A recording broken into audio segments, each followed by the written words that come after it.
Sasagutin na ang inyong mga tanong ukol sa serbisyo ng mga ahensya ng gobyerno, trabaho, negosyo at kalusugan. Itutulay ni Cheryl Cosim ang tulong na kailangan mo. Sagot kita, sagot kita sa True FM sa 105.9. Dito tayo sa totoo.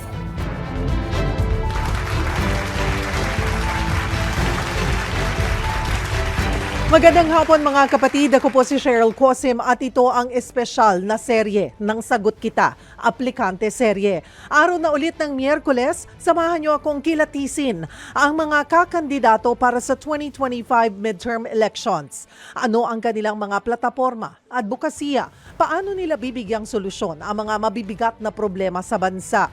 Live po tayo sa True FM 105.9 at syempre kami rin po ay mapapanood nyo sa lahat ng mga Signal subscribers. Kami po ay nasa True TV Channel 19. Present din tayo syempre sa inyong mga socials, sa Facebook at sa YouTube. Mga kapatid, ang ating aplikante ngayong araw, batikang abogado at nagtrabaho bilang dating Executive Secretary. Siya ay si Attorney Vic Rodriguez. Makisali po sa isang oras na job interview dito lang sa Sagot Kita, Aplikante Serye. At syempre, hindi po mawawala ang ating question of the day. Baka po nagbabago yan linggo-linggo magmula nung nilaunch po natin itong ating serye noong end of October. Tama ba ako, Carmi? Or sometime November, mid-October. Ano ang pamantayan mo sa pagpili ng senador? Sikat ba siya? Kilala mo sa pangalan? Matunog yung pangalan?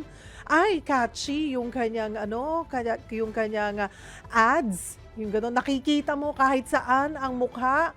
Or mas may malalim po kayong pamantayan? Experience-wise, kagalingan, kaalaman sa paggawa ng batas. Dapat din po ang ating bago tayo gumawa ng ating list, naintindihan po natin kung ano yung trabaho ng certain position na yon.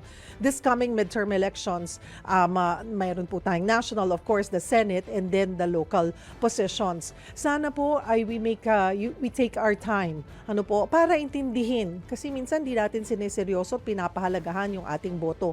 Dahil sabi ng kamag-anak, dahil yan ang sinusuportahan, pero dapat kinikilatis po natin yung mga iniluluklok natin sa iba't ibang posisyon para mamuno sa ating bansa. Kasi sa atin po yan babalik eh. Sila po ang magseserbisyo sa atin. Paano kung ang napili po natin ay wala naman palang gagawin or walang ginagawa? Yun pong mga ibinoto nyo noong nakaraang halalan. Pasok ba lahat? Kamusta po ang kanilang performance? This is a good time to revisit that. Check nyo po ulit. Kamusta? How are they performing? Or hindi nyo na ho sila iboboto ulit. Ayun, yung mga ganong mga bagay.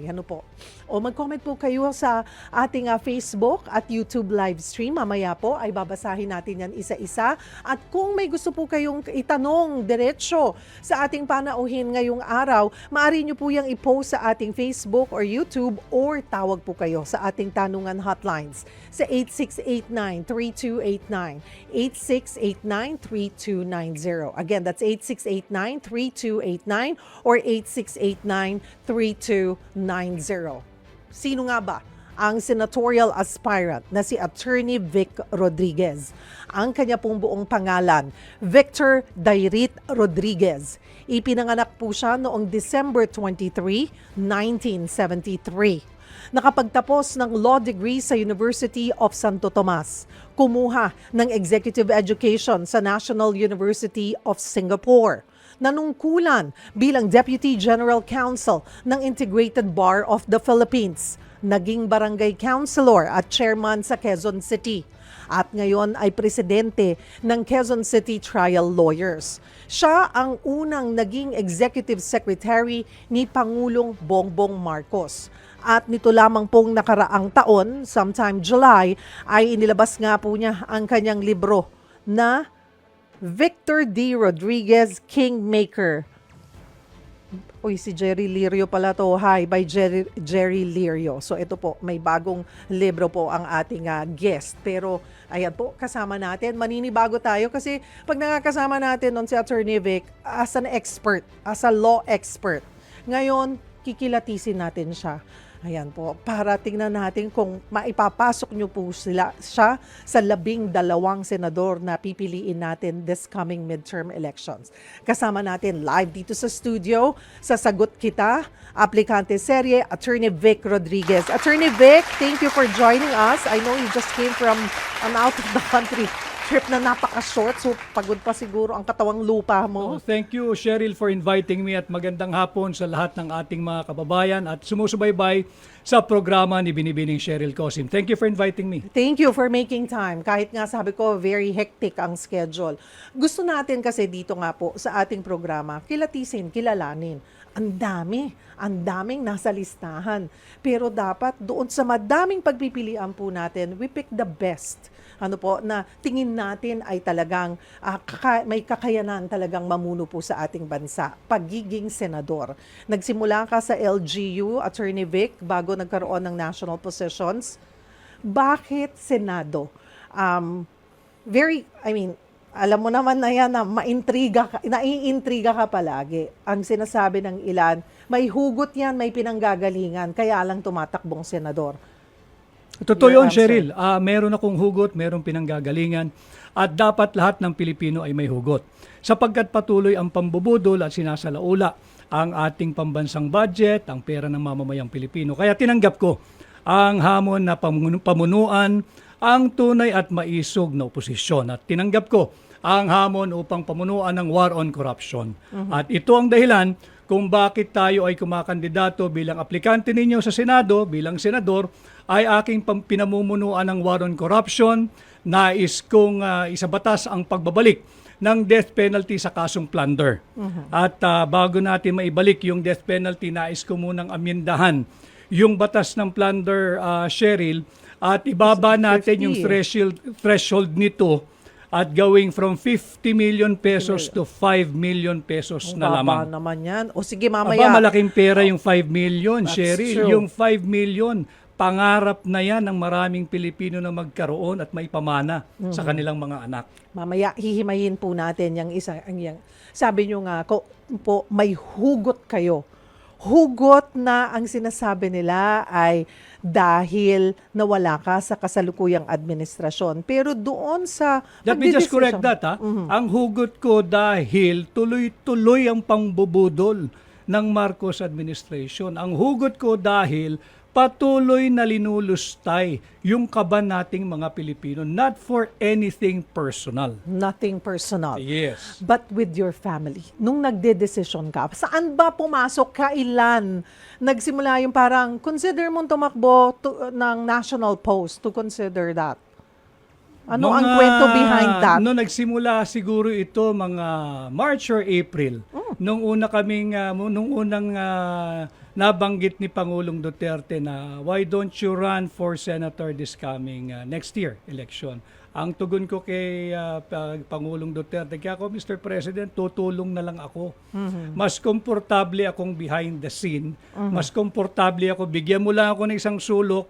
Pag-isipin mo ko ng 24 hours a day, I'm all right. I'm going to give my all. I will help you. I will support you. Or whoever will be the task to lead yung tunay at maisog na oposisyon. At nag-progress yung aming usapan. And I only decided to run, to accept the challenge na pamunuan ng tunay at maisog na oposisyon no October 5. Nung 3 days before the filing and the last day of the filing. Kaya kung mapapansin ho ninyo, talagang wala tayong billboard. At hindi rin naman ako nagugulat yung kulang pa sa awareness because I only decided last October 5, kinausap ko rin ang aking may bahay, yung mga anak ko, yung tatlo. I was gonna ask, Oo. ano yung kanilang reaksyon? Yung asawa ko ay talagang ayaw nun sa limelight Ayaw nun sa politika. Pero nakita niya nung aming linunsad yung libro, yung Kingmaker the hard copy, sa iba't ibang lugar dito sa Pilipinas at sa ibang bansa, yung init nung tanggap nung ating mga kababayan. At the same time, lahat nagrereklamo na naaawa na sa nangyayari sa ating bansa at hindi na matanggap yung malawakang korupsyon.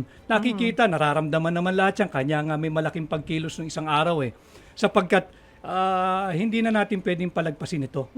But Attorney Vic, noong ikaw ay nag-resign, ang rason mo noon ay family time. Yes. Was it really family Yes, time? absolutely. Aha. Unang-una yung oras sa pamilya. Oo. And then mali na nga yung direksyon ng administrasyong ito. Mhm. At nakikita ko na yung mga hindi nagsakripisyo, yung interest nilang inuuna nila. Yung aking tinatawag na mga Johnny come lately. You've been quiet eh. You've been quiet.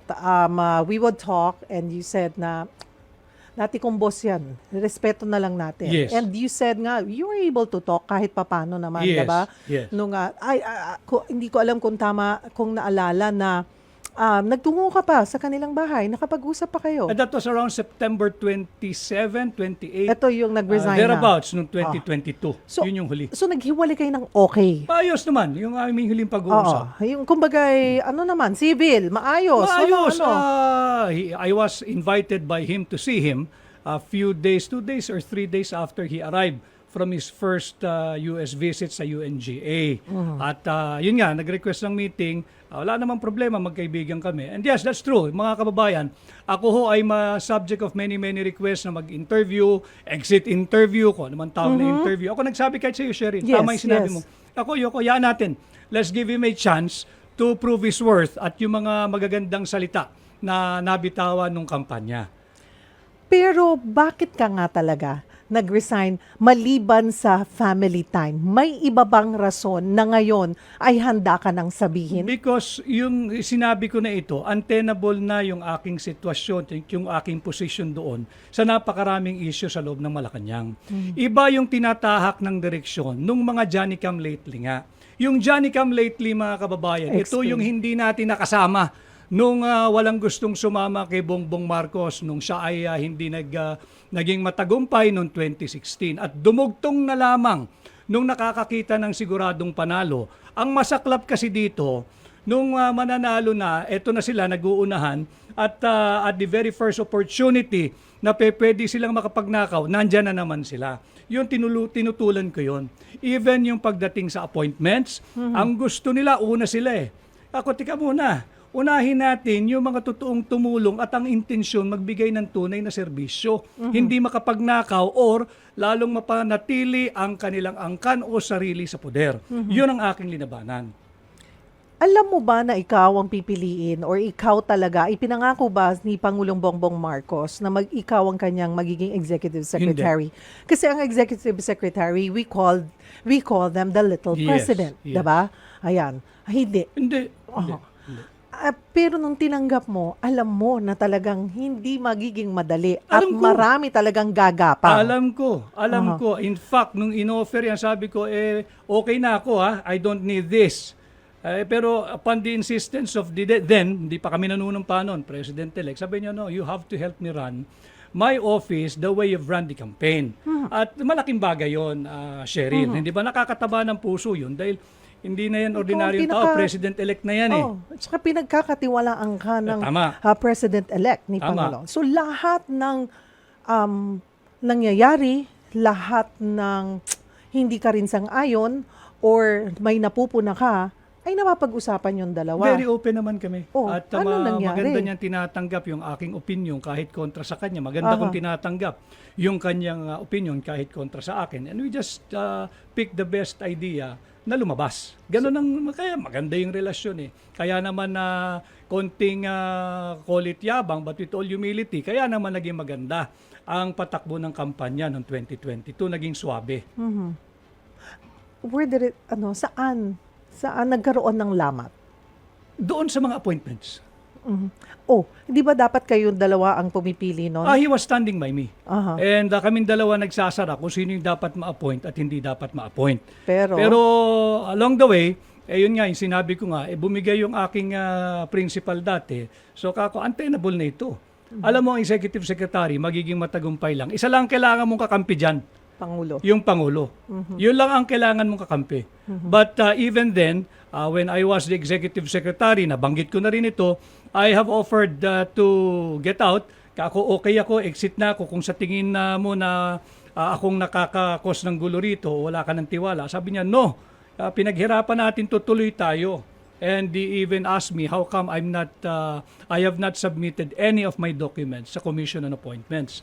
I told him I'm not going to go and sit down there. Ako walang tamang sagot dyan. galing ka dyan, naging senador ka, naging kongresista ka, alam mo kalakaran dyan. Pag upo ko pa lang dyan, nakahubad na ako. Tatalupan pa ako. Ayaw ko. I'm not going to surrender my self-respect and dignity. I owe it to my family. I owe it to my children. I said no, I am going to exit, okay ako. Okay, mamaya babalikan ko yung commission on appointments. Kasi pag nanalo ka, kung palaring ka, magiging bahagi ka niyan. Eventually, pwedeng maging bahagi ka po niyan, diba, ng committee na yan.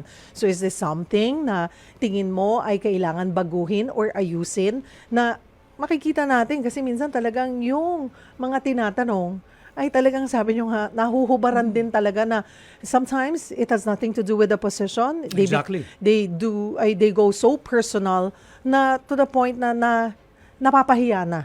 Ay, kasi pagka doon nangyayari yung horse trading, Cheryl, walang problemang itanungin mo yung nakasalang doon. Tama yung sinabi mo. I agree with you fully 101%. For as long as it is related to your position. Pero kung nandoon ka para lang hiyain ka, hindi ako papayag. Mamaya balikan po natin yan. So lesson learned. Ano yung mga aral, regrets kung meron man na nakuha mo sa nakaraang tungkulin mo? Aral, napakasarap magsilbi sa iyong kababayan. Lalo na kung tama yung direksyon na inyong tinatahak. Napakasarap. I think yan ang isa sa pinakamasarap na trabaho magkaroon sa buhay.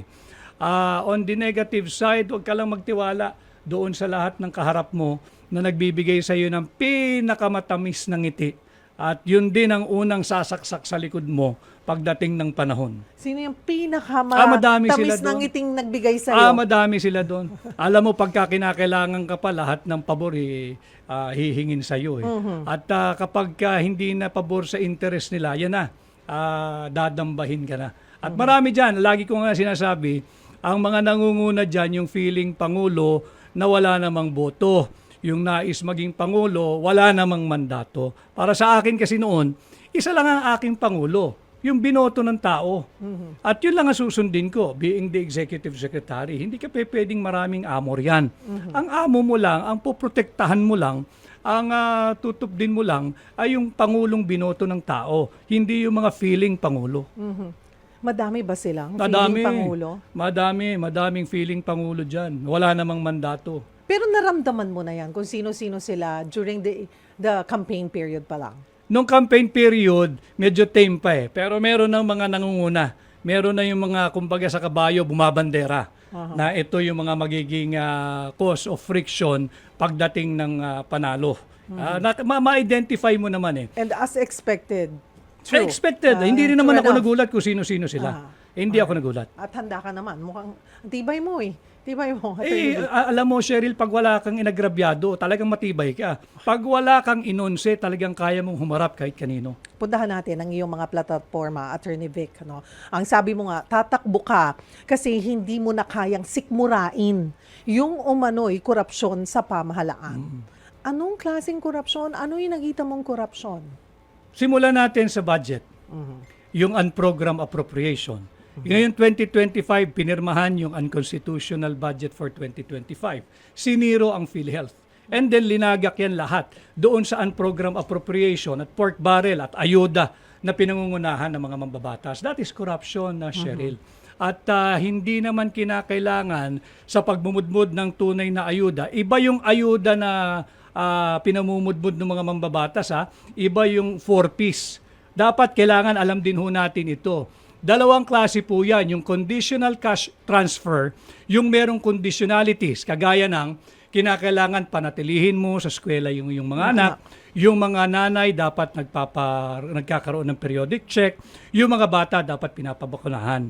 Yung ayuda na pinangungunahan ng mga mambabatas, unconditional cash transfer yan. Walang buting idinudulot yan.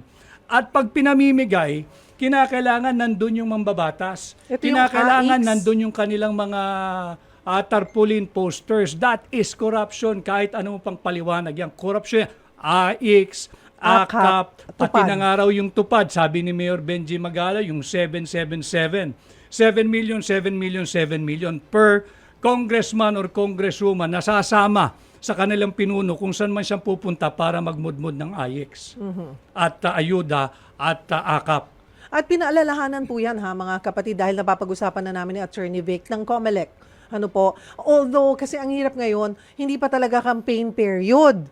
Ano po? So pwede pa. Pero ang aming pong paalala, yan pong nakukuha yung tulong na ayuda mula po sa AIX or AKAP man or TUPAD, yan po ay pera natin. Tama.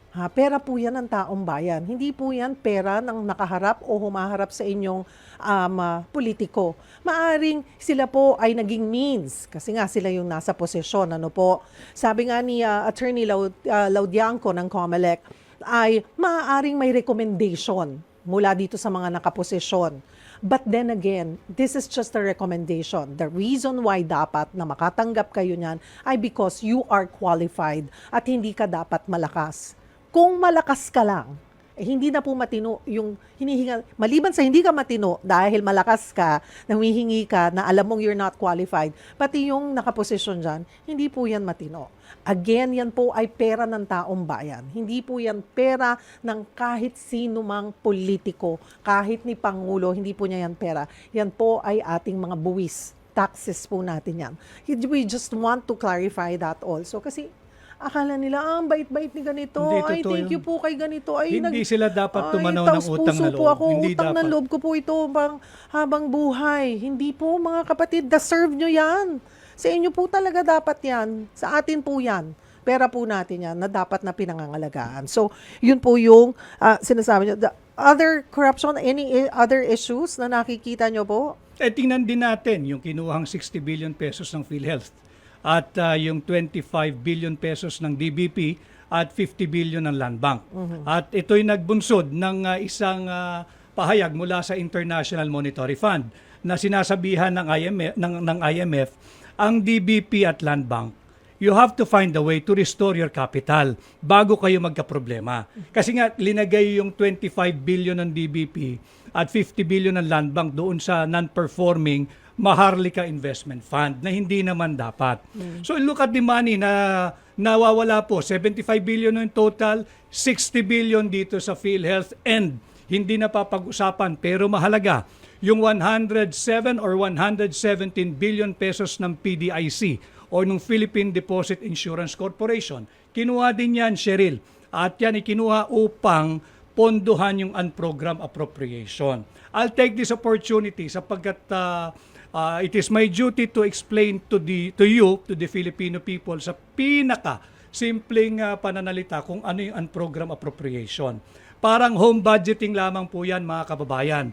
Yung unprogrammed appropriation, ito po yung wish list, yung pangarap, yung luho, yung kapritsyo na hindi priority.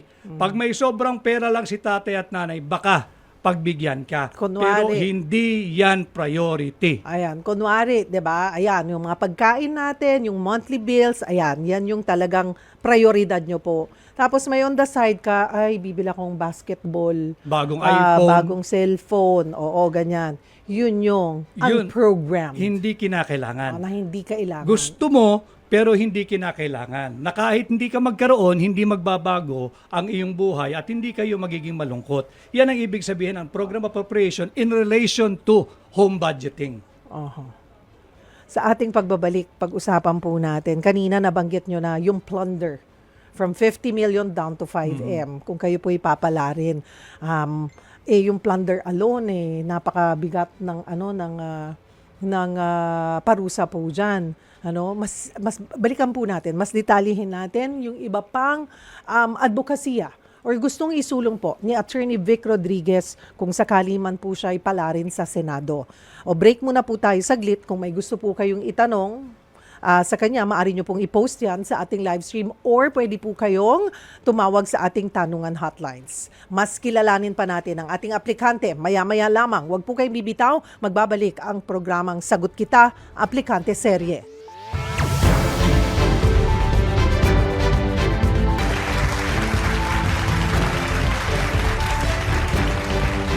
Nagbabalik po ang Sagot Kita Aplikante Serye. Ako po si Cheryl Cosim at kasama natin ang senatorial aspirant na si Attorney Vic Rodriguez. Ituloy natin ang usapan tungkol sa inyong plataforma. sinabi mo na ibabalik mo ang death penalty para sa kasong plunder at droga. Okay, bakit specifically ito para sa mga kasong ito, plunder and illegal drugs? Sapagkat ako naniniwala, Cheryl, na ang ating bansa at kaya maraming mahirap, the alpha and the omega of the many ills of our country is the budget. Yung yearly piece of legislation that Congress passes year in, year out. Yan ang pinagmumulan ng ating kahirapan. Kaya ako nais ibaba yung halaga ng plunder from 50 million to 5 million para matuldukan na yung kultura ng korupsyon sa gobyerno, para matuldukan na yung pagpalit-palit ng posisyon ng iisang pamilya dahil ginagawa nilang hanap buhay ang pwesto sa gobyerno. At ako'y naniniwala na kinakailangan na nating simulan yung war on corruption at alam ko kung paano gawin ito.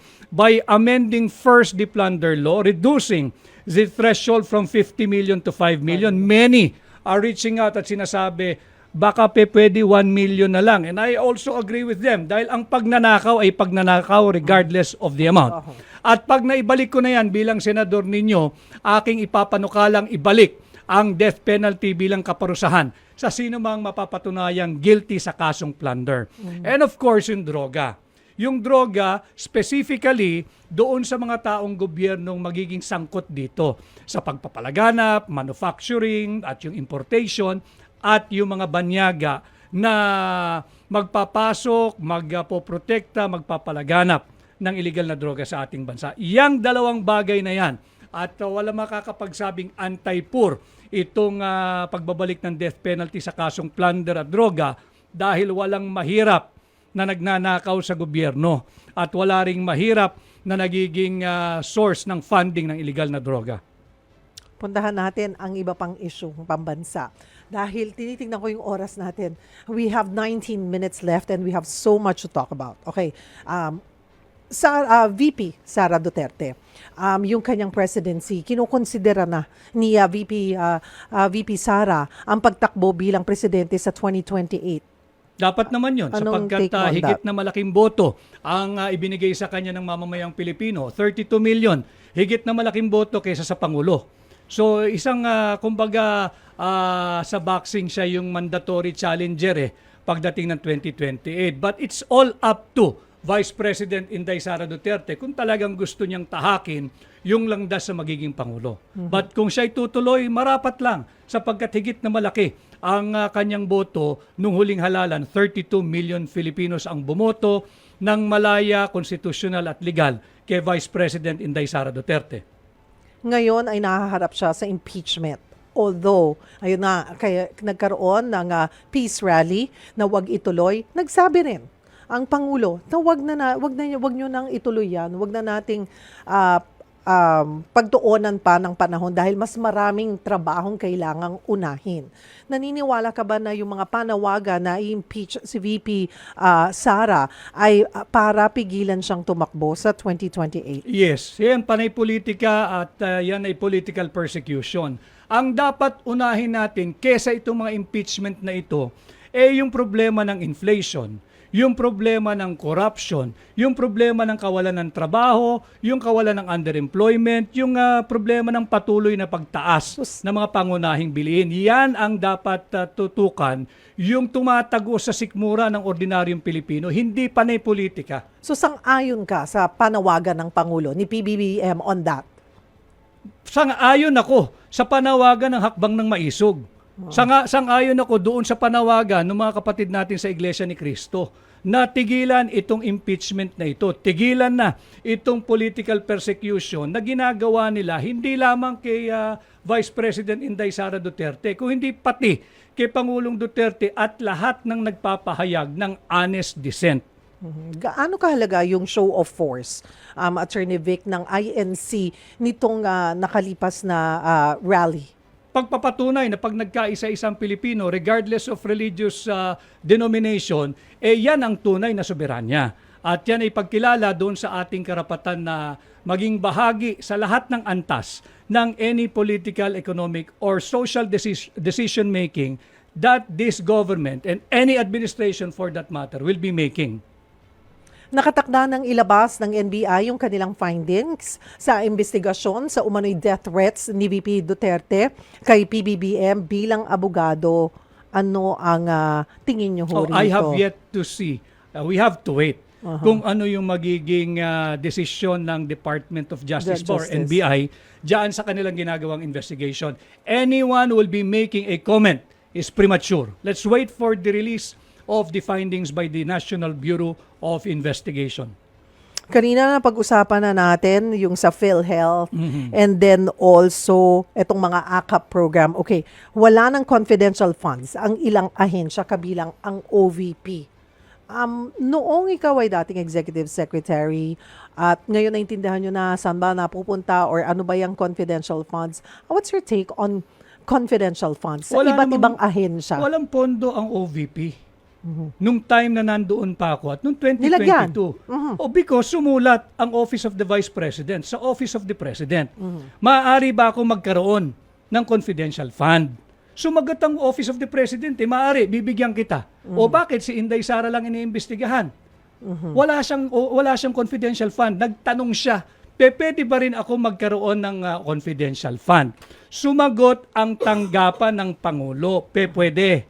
Bibigyan kita galing sa sarili kong pondo. Pero ang lumalabas sa kwento, putol eh.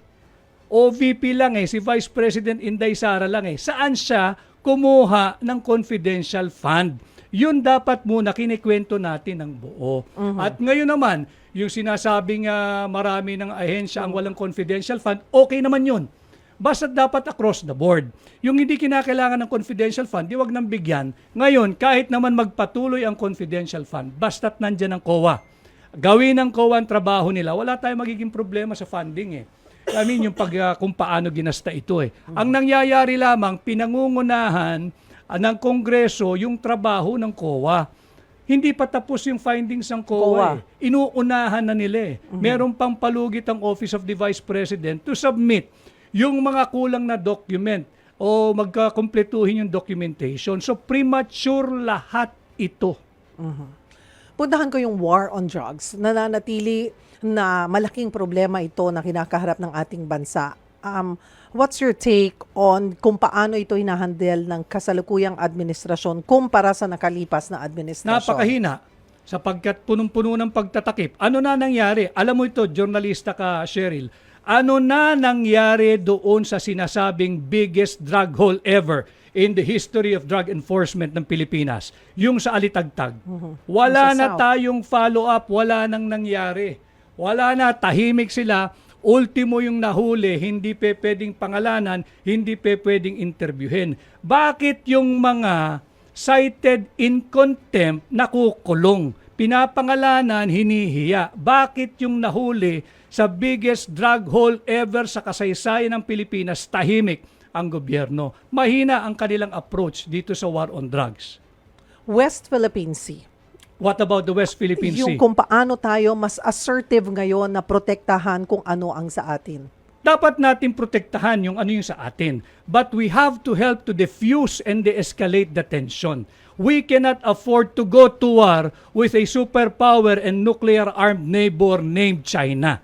Hindi natin kaya yan. At dapat ang ating handling dyan sa South China Sea, interes ng Pilipino, hindi interes ng ating banyagang alyado tulad ng Estados Unidos. Ayun nga. I was gonna ask kung dapat ba tingin mo makipag-alliance sa US para nga mas mapaglaban natin ang ating soberanya. Wala naman dapat sayang US dito eh. The problem is between China and the Philippines. Dapat tayo makipag-usap. Dapat natin sinusuri ano ba yung karakter ng ating adversary. Ang China traditionally hindi sumasailalim sa arbitration yan. Ang gusto niyan lagi bilateral, usap tayo. Yun ang inaantay nila. I am not saying China is innocent of their many wrongdoings diyan sa South China Sea. Ang sinasabi ko lang, interes dapat ng Pilipino, hindi interes ng Amerikano, sapagkat yan ay malinaw sa Article 2, Section 7 of our Constitution that we should have an independent foreign policy. puntahan ko ang usaping divorce. Okay, dito naman tayo sa usaping pamilya. Sa usaping divorce naman, sapat na ba yung legal separation at annulment o susuportahan mo ba ang pagkakaroon ng divorce sa ating bansa? May mga nakailan na tayong mga aplikante dito at iba-iba rin ang kanilang opinion. Ako'y hindi sang-ayon sa divorce. Sapat na yung batas natin sa legal separation, sapat na yung batas natin sa annulment. Naintindihan natin, naunawaan natin yung mga naipit sa marriage na yung isa'y alcoholic o di kaya isa'y nasa drug addiction, naintindihan natin yan. Subalit, base sa ating saligang batas ang aking di pagsang-ayon. Again, Article 2, Section 12 of our Constitution, kinikilala ng ating saligang batas yung sanctity of the family at bukod dyan, trabaho ng Estadong protektahan at palakasin ang pamilya bilang basic autonomous social institution. And on the basis of that, I am not for the divorce bill. Political dynasty. Ang sinasabi ng mga eksperto, ang klase ng political dynasty mayroon tayo dito sa bansa ay obese kind na. Kumbaga, kung dati ay ipinapasa ng mga matatanda, pag nagretiro na ipapasa. Thin dynasty daw yon, political dynasty. Naging fat dynasty. Mag-asawa, magkapatid, tumatakbo na. Party Ngayon, kayo-kayo, kahit sila-sila, nag-aaway-away sa mga posisyon. I mean, lumalala. Kasabi ko nga, pag sinabi mong obese, pag physically, nakakamatay yan. So nakakatakot. Kung titignan natin kung gano'n na yung nakikita ng mga eksperto on political dynasty, yung ating sitwasyon. What's your take? Kaya Are you ako gonna support that? naniniwala, Cheryl, naniniwala ako na pag naibalik natin ang death penalty, magandang lunas din ito doon sa political dynasty. Bagamat hindi pa na-define what constitutes political dynasty, but ako naniniwala yung appetite nung mga pumapasok sa politika or public service, mababawasan pag nandyan na yung death penalty sa kasong plunder. Dahil ayaw mo naman sigurong mabitay yung misis mo, yung anak mo, yung apo mo, yung pamangkin mo, pagka ang layunin nyo sa pagpasok sa public service ay magnakaw. Kaya ako'y naniniwala, dapat ibalik ang death penalty at dapat maibaba ang threshold ng plunder from 50 million to 5 million. Magiging lunas din ito sa political dynasty. Mga kapatid, we have almost 9 minutes left. Ano po? Break tayo ng kaunti sa ating pagbabalik.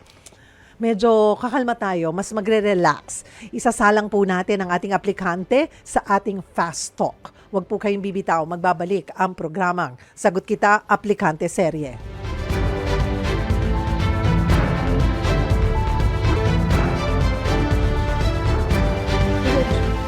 Nasa huling bahagi na po tayo ng Sagot Kita Aplikante Serye. Nagchichismisan po kami ni Attorney Vic. Pero nasa huling bahagi na po tayo. Eto na, oras na para sa Fast Talk. Ayan, Fast Talk. Something light, okay? Sikapin kong sagutin. Diretso na tayo dyan sa mabilisang tanungan at sagutan. Sagutin ng mabilis ang ibabato naming mga tanong. Pwede kang mag-explain kung gusto mo, kahit mga 30 seconds, kung may explanation ka. Pwede rin walang explanation at all. Ayan. Okay. First question. Ano ang New Year's resolution mo? Bawasan yung pag-inom ng alcohol. Bakit? Gano'ng kakalakas uminom? Hindi naman malakas, pero mas mainam kasi talaga na, when you're aging. You're 48. Well, I'm older than I'm you. 2 years. 51. Oo. I'm 51 and 73. Okay, concentrate 74 more ako. on Mas matanda ka wellness pala sa ako akin. this year. Pinaka-challenging part ng pagiging abogado? Pagka nagkakabati yung mag-asawa na naging subject ng annulment or legal separation dahil ang lagi may kasalanan yung abogado. Oo, hindi. Gusto mo bang maging executive secretary ulit? Oo. BBM, friendship over o one more chance? Friendship over. Saan mo nasabing friendship over na talaga? Magmula ba nung ikaw ay nakikita ka na namin sa tabi ni dating Pangulong Duterte? Intriga yun. Aha. Yung malungkot na bahagi ng aking buhay nung namatay ang aking nanay, na hindi man lang nagpahatid ng kahit anong salita. Piso lang naman ang text, Cheryl. Piso lang. Libre na. Libre na. Unli- Pag gumamit ka pa ng di ba? Ni Haniho, walang hinatid na pagkokondol. Masakit 'yon. But magkaganon pa man, inulit ko na, kahit gaano kahapdi, kahit gaano kasakit, hindi ko hihilingin na madanasan niya yung dinanasan ko. It was more of yung friendship. Doon talaga. Meron bang Doon ka kaibigan masakit. na badapa yung kaibigan mo ni hindi mo akayin? May ganong klaseng kaibigan ba? Samantalang nung yung walang gustong sumama sa'yo, ako kasama mo. Mas mahalagang katangian ng tao, loyal o honest? Honest. Biggest regret sa buhay? Wala naman. So far, wala naman. Sana wala. 20 pesos per kilo na bigas, posible pa ba? Yun ay pambubudol na lang yan. Hindi aabot ng 20. Hindi aabot, hindi mapababa. Alam Pero mo ba? kasama ka dun. Alam mo Sa ba? simula. Sa simula, tama. Tama.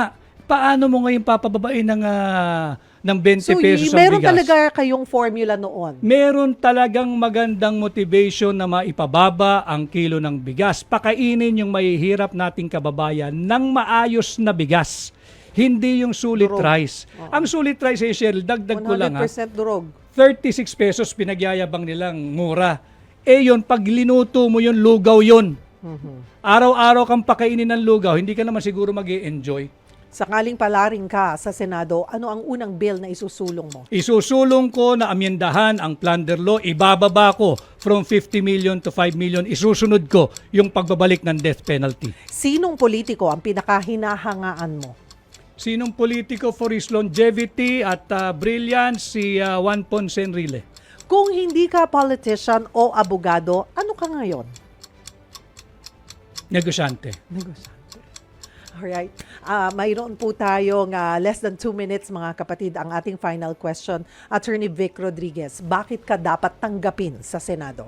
Sapagkat alam ko ang trabaho ng pagiging senador. Kaya po ako isang formal at opisyal na aplikante ninyo sa Senado, nais kong isulong ang ating war on corruption sa Senado bilang tunay at maisog na oposisyon. Ating babantayan ang budget simula pa lamang sa paglilimbag nito at habang sa ito'y binubuo na, hanggang sa ito'y mapirmahan na, hanggang sa ito'y gamitin ng mga ahensya. At aking pamumunuan ng war on corruption, alam ko kung paano gawin ito. Aking papanukala na amyendahan ng plunder law, ibababa natin from 50 million to 5 million pesos ang threshold at matapos yan, aking isusulong na maibalik ang death penalty sa kasong plunder at droga. Marami pong salamat for taking the time. Thank you for joining us this afternoon, Senatorial Aspirant Attorney Vic Rodriguez. At dito po nagtatapos ang isang oras na tanungan at sagutan. Maraming salamat sa pagsubaybay nyo dito sa Sagot Kita Aplikante Serye. Samahan nyo po kami ulit sa susunod na Miyerkules para kilatisin ang isa pang aplikante. Huwag kalimutan, maging bahagi ng eleksyon at bumoto ng tama. Ako po ang inyong lingkod, Cheryl Cosim. Sagot Kita.